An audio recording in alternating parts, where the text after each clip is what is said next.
नमस्कार, मैं हूं राज और आप देख रहे हैं प्योर पॉलिटिक्स।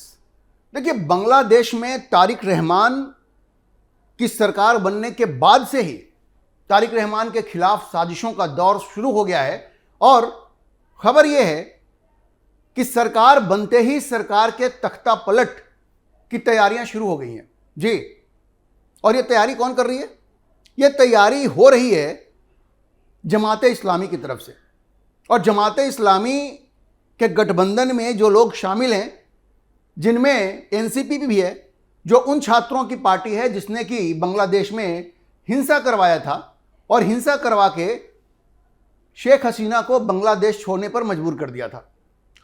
अब ये सब लोग मिलकर के, ये जो विपक्ष है जिसमें जमाते इस्लामी है, एनसीपी है, वो अब चुनाव की वैधता को ही चुनौती दे रहे हैं। उनका कहना है कि जो चुनाव हुआ वो निष्पक्ष नहीं था। अब देखिए, ये शुरुआत है कैसे ग्राउंड बनाया जाता है। आपको याद होगा ना कि शेख हसीना के खिलाफ जो माहौल बनाया गया और शेख हसीना के खिलाफ सड़कों पे जो हिंसा हुई, उसमें क्या कहा गया था? यही कहा गया था कि 2024 में जो चुनाव हुए थे बांग्लादेश में, जिसे शेख हसीना की पार्टी ने जीता था, अवामी लीग ने, वो निष्पक्ष नहीं थे, उसमें धांधली हुई थी और शेख हसीना का प्रधानमंत्री चुना जाना एक तरह से असंवैधानिक था, गैर कानूनी था। यही तो आरोप था। और इसी आरोप के बाद शेख हसीना के खिलाफ हिंसा का नंगा नाच हुआ, अल्पसंख्यकों के खिलाफ हिंसा का नंगा नाच हुआ, उनकी बेरहमी से हत्या हो गई, हत्या की गई और ढाका की सड़कों पे इस तरह का माहौल खड़ा किया गया। शेख हसीना के घर में लोग घुस गए, माहौल ऐसा बन गया कि शेख हसीना को बांग्लादेश छोड़ करके भागना पड़ा, भारत में आकर के शरण लेना पड़ा। उसी तरह का माहौल बनाने की शुरुआत तारिक रहमान के खिलाफ बांग्लादेश में शुरू हो चुकी है। और तरीका क्या अपनाया गया है? बिल्कुल वही तरीका अपनाया गया है। विपक्ष ये कह रहा है कि चुनाव निष्पक्ष नहीं हुए हैं। वो एक टर्म यूज कर रहे हैं वहां पे कि चुनाव में इंजीनियरिंग हुआ है, मतलब हेरा फेरी की गई है। और वो कह रहे हैं जी बीएनपी को तो 200 से ज्यादा सीटें मिल गई। आपको पता होगा बीएनपी को 212 सीटें मिली हैं 297 में से। तो वो ये कह रहे हैं कि ये जो 200 से ज्यादा सीटें मिली हैं वो इसलिए मिली हैं क्योंकि इलेक्शन में इंजीनियरिंग हुई है, यानी हेरफेर हुई है, और इसीलिए बीएनपी को इतना जबरदस्त बहुमत मिला है। अब देखिए, ये तो एक फैक्ट है कि करीब 20 साल के बाद बांग्लादेश नेशनलिस्ट पार्टी ने आम चुनाव में इतनी बड़ी जीत हासिल की है, दो तिहाई से ज्यादा बहुमत मिला है उनको। लेकिन उसको सीधे सीधे चुनावी धांधली से जोड़ देना, ये तो बिल्कुल वही पिच तैयार करना। और लोग बिल्कुल वही हैं, वही जमात इस्लामी है, वही एनसीपी है। इन्हीं लोगों ने तो शेख हसीना के खिलाफ सड़कों पर हिंसा प्रदर्शन किया था। सड़कों पर माहौल किसने बनाया था? इसी जमात इस्लामी ने बनाया था और इसी एनसीपी ने बनाया था। और यही लोग एक बार फिर से ये कह रहे हैं कि तारिक रहमान ने जो चुनाव जीता है वो अवैध है, गैर कानूनी है। अच्छा देखिए, जो हथकंडा यहां राहुल गांधी नरेंद्र मोदी के लिए अपनाते हैं ना, व्यक्तिगत आक्षेप करना, व्यक्तिगत रूप से आक्रमण करना, कुछ वैसा ही बांग्लादेश में हो रहा है। क्योंकि ये जो विपक्षी पार्टियां हैं वो तारिक रहमान पे आक्रमण कर रहे हैं और ये कह रहे हैं कि वो तो बिना पढ़ाई के इंजीनियर बन गए। वो कह रहे हैं कि वो सिर्फ 12वीं तक पढ़े हुए हैं, 12th तक।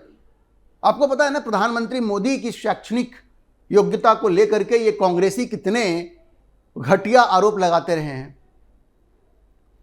यह व्यक्तिगत आरोप है, व्यक्तिगत आक्षेप है। और यही चीज बांग्लादेश में अब विपक्ष जो है वो तारिक रहमान के लिए कर रहा है। वो कहते हैं कि भाई, अपने हलफनामे में, चुनाव में जो एफिडेविट तारिक रहमान ने फाइल किया, उसमें उन्होंने कहा है कि वो सिर्फ 12वीं तक पढ़े हुए हैं। अगर ऐसा है भी तो इसमें क्या परेशानी है भाई?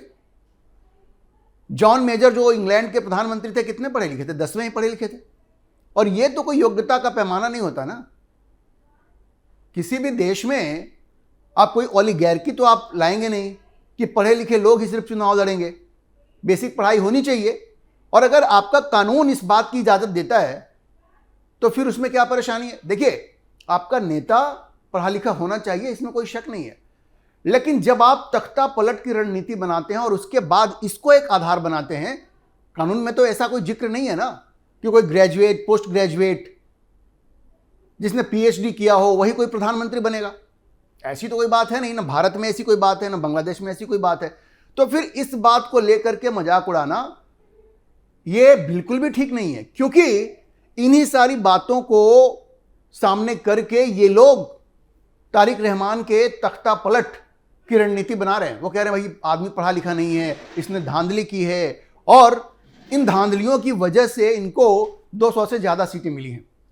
तो ये बिल्कुल उसी दिशा में वो जा रहे हैं जिस तरह की साजिश इन्होंने शेख हसीना के खिलाफ रची थी, वही साजिश अब ये तारिक रहमान के खिलाफ रच रहे हैं। अच्छा देखिए, वहाँ पे भले ये जो विपक्षी पार्टियां हैं वो तारिक रहमान के खिलाफ ये साजिश रच रहे हैं, उनके तख्ता पलट की साजिश रच रहे हैं, लेकिन भारत ने बड़ा ही पॉजिटिवली रिस्पॉन्ड किया है तारिक रहमान के प्रधानमंत्री पद के शपथ लेने के बाद।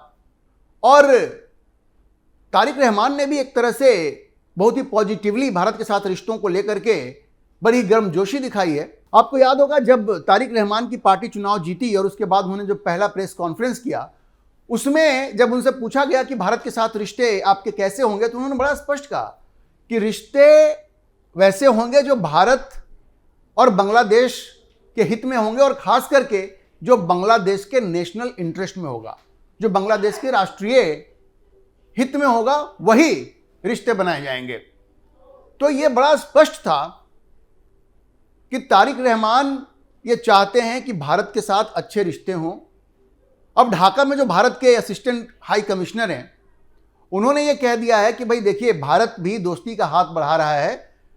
जो वीज़ा सेवाएं बांग्लादेश में बंद कर दी गई थी, उनको धीरे धीरे फिर से बहाल किया जाएगा। मतलब भारत ने संकेत दे दिया है कि हम रिश्तों को सामान्य करने के लिए तैयार हैं, और अब रिश्ते सामान्य हो जाएंगे।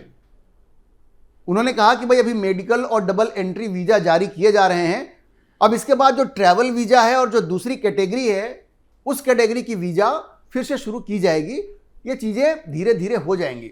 और जैसा मैंने आपको बताया, तारिक रहमान ने भी काफ़ी सकारात्मक संकेत दिए हैं। यूनुस ने जो रिश्तों में कड़वाहट लाई है, जो खटास लाई है, वो धीरे धीरे खत्म हो जाएंगे, इसमें कोई शक नहीं है। अब देखिए, तारिक रहमान ने चुनाव जीतने के बाद से ही क्या क्या कदम उठाए हैं जो रिश्तों को सुधारने की दिशा में एक प्रयत्न के रूप में देखा जा रहा है।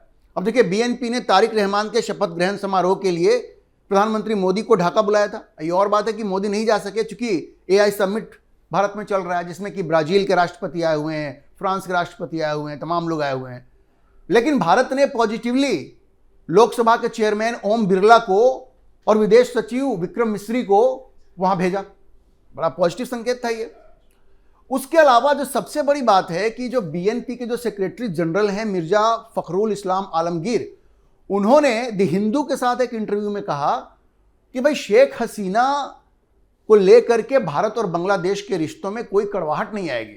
और उसकी वजह उन्होंने क्या बताई, देखिए, जो उन्होंने उदाहरण दिए, जिस तरह से याद करवाया कि कैसे 1975 में जब मुजीबुर रहमान की हत्या हो गई और उनकी सारी फैमिली के जितने मेंबर्स थे सबकी हत्या कर दी गई, सिर्फ शेख हसीना बच गई थी और वो भाग करके दिल्ली आ गई थी। तो उस वक्त जो खालिदा जिया के पति थे जियाउर रहमान, वो दिल्ली आए थे और उस वक्त के प्रधानमंत्री मोरारजी देसाई से उन्होंने मुलाकात की थी। इतना ही नहीं, 1980 में जब शेख हसीना बांग्लादेश लौट करके राजनीति में कूदने का प्लान बना रही थी, चुनाव लड़ने का प्लान बना रही थी, उस वक्त भी जियाउर रहमान भारत आए थे और तत्कालीन प्रधानमंत्री श्रीमती इंदिरा गांधी से उन्होंने मुलाकात की थी। देखिए, आप समझ रहे हैं वो क्या कहना चाह रहे हैं। उनका यह कहना है कि जो तारिक रहमान है, उनके पिता जियाउर रहमान, उन्होंने 1980 में शेख हसीना की बांग्लादेश में वापसी के लिए रास्ता प्रशस्त किया, रास्ता साफ किया, रास्ता बनाया, और वही काम तारिक रहमान भी कर सकते हैं। देखिए, प्रधानमंत्री मोदी ने उनको दिल्ली आने का न्योता दे दिया है और वो आ भी सकते हैं। आलमगीर ने कहा है कि हाँ भाई जाएंगे। तो उन्होंने बड़ा स्पष्ट कह दिया है कि जैसे जियाउर रहमान ने शेख हसीना की वापसी 1980 में करवाई थी, उसी तरह से, उन्होंने इतने शब्दों में नहीं कहा, उन्होंने ये कहा, जब उदाहरण दिया तो उससे बड़ा स्पष्ट है कि उन्होंने इशारा कर दिया है कि तारिक रहमान शेख हसीना की वापसी इस बार भी करवाएंगे, इसमें कोई शक नहीं है। और यह बड़ा जरूरी भी है, क्योंकि जिस तरह से जमात इस्लामी वहां पे प्रमुख विपक्षी पार्टी बन के उभरी है, तो यह तो संकेत ठीक नहीं है। क्योंकि वो देखिए क्या ड्रामा उन्होंने शुरू कर दिया, तख्ता पलट की तैयारियां शुरू कर दी है। और जमात इस्लामी प्रमुख विपक्षी पार्टी इसलिए बनी क्योंकि अवामी लीग को आपने चुनाव लड़ने से अयोग्य घोषित करवा दिया, शेख हसीना को आपने मौत की सजा दे दी।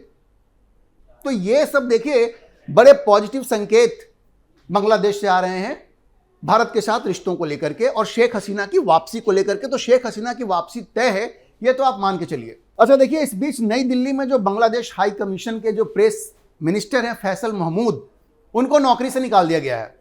क्यों? क्योंकि वो मोहम्मद यूनुस के बड़े करीबी थे और मोहम्मद यूनुस के आदेश पर वो बार बार भारत पर निशाना साध रहे थे। तो उनको तो निकाल दिया गया, उनको सैक कर दिया गया है और उनके कार्यकाल के खत्म होने से 7 महीने पहले ही उनको सैक कर दिया गया है, उनको बर्खास्त कर दिया गया है। तो ये वो एक्शन ले रहे, जितने भी एंटी इंडिया एलिमेंट्स हैं सरकार में, उनकी नकेल कसी जा रही है। और उसके अलावा एक चीज और भी ध्यान देने की है कि पूरे चुनाव प्रचार के दौरान जमाते इस्लामी ने भले भारत के खिलाफ बयानबाजी की, एनसीपी ने भारत के खिलाफ बयानबाजी की, लेकिन बीएनपी ने और तारिक रहमान ने बिल्कुल भारत के खिलाफ कोई बयानबाजी नहीं किया। और दिसंबर में जब खालदा जिया की मृत्यु हो गई और उनके फ्यूनरल में एस जयशंकर वहां गए थे, तो उन्होंने सीधे तारिक रहमान से बातचीत की थी, वो मोहम्मद यूनुस से मिलने नहीं गए थे। और एक व्यक्तिगत पत्र प्रधानमंत्री मोदी का उन्होंने तारिक रहमान को दिया था। मतलब भारत ने पहले से ही रिश्तों को सामान्य करने की कोशिश शुरू कर दी थी और अब जाकर के उसके परिणाम आपको देखने को मिल रहा है। और ये बड़ा स्पष्ट है। एक चीज और भी समझिए कि जब तक शेख हसीना थी, बांग्लादेश की अर्थव्यवस्था तेजी से आगे बढ़ रही थी। दुनिया की तेजी से बढ़ने वाली अर्थव्यवस्थाओं में से एक बांग्लादेश था। लेकिन जैसे ही ये मोहम्मद यूनुस आया, अर्थव्यवस्था को बिल्कुल चरमरा गई। वहां पे बेरोजगारी, सब कुछ वहां पे बढ़ गया, दाने दाने को मोहताज हो गए वो लोग। तारिक रहमान को पता है कि अगर आर्थिक प्रगति करनी है तो भारत के सहयोग से ये सब कुछ हो सकता है और इसलिए भी वो चाहते हैं कि भारत के साथ रिश्ते फिर से वैसे ही हों जैसे वो पहले हुआ करते थे। अच्छा देखिए, मोहम्मद यूनुस ने जिस तरह से रिश्तों को खराब किया है, उसको सुधारने में थोड़ा वक्त तो लगेगा, क्योंकि देखिए बहुत सारी चीजें अभी बची हुई हैं। जैसे भारत और बांग्लादेश के बीच ये जो गंगा का जो पानी है, उसकी जो ट्रीटी है, उसका भी रिन्यूअल होना है। बॉर्डर सिक्योरिटी, जो माइग्रेशन है, जो इलीगल माइग्रेशन है, वहां से जो लोग अवैध रूप से बांग्लादेश से भारत में आते हैं, वीजा है, मेडिकल टूरिज्म है, ऐसे बहुत सारे मुद्दे अभी लंबित हैं। उन सबों पे निर्णय लेना होगा और दोनों देशों को अपने रिश्तों को सामान्य करना होगा। और सबसे बड़ी चीज यह है कि सुरक्षा के मुद्दे पे ये जो मोहम्मद यूनुस था, वो चीन और पाकिस्तान के साथ मिलकर के जो एक्सिस बनाना चाह रहा था, उस पे तारिक रहमान को पुनर्विचार करना पड़ेगा और उसको तो बिल्कुल खत्म करना पड़ेगा। आपको याद होगा, मोहम्मद यूनुस पाकिस्तान से फाइटर जेट खरीदने की भी सोच रहे थे और जाहिर है उससे भारत के साथ रिश्ते खराब होते। तो इन सारे विषयों पे तारिक रहमान को बैठ करके ठंडे दिमाग से काम लेना पड़ेगा और जिस तरह से वो निर्णय ले रहे हैं उसमें कोई शक नहीं है कि वो बड़े पॉजिटिव हैं भारत के साथ रिश्तों को लेकर के।